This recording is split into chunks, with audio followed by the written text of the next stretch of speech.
গাছ থেকে বড়াই ছিঁড়ে খেলাম, খাচ্ছি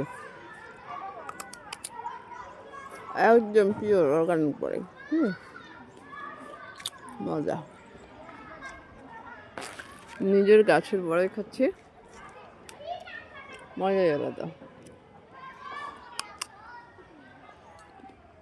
গাছ ছোট হলে কি হবে, বড়াই কিন্তু অনেক বড়। সবার জন্য বড়াইয়ের ভালোবাসা।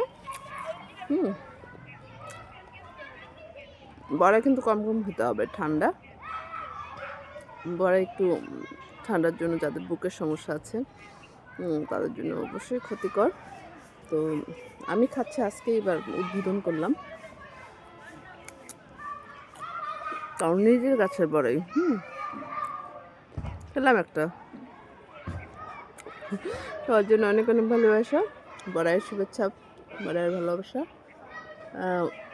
হ্যাঁ, ভিডিওটা যদি ভালো লেগে থাকে তাহলে অবশ্যই একটা লাইক, একটা কমেন্ট, একটা শেয়ার করে দেবেন প্লিজ।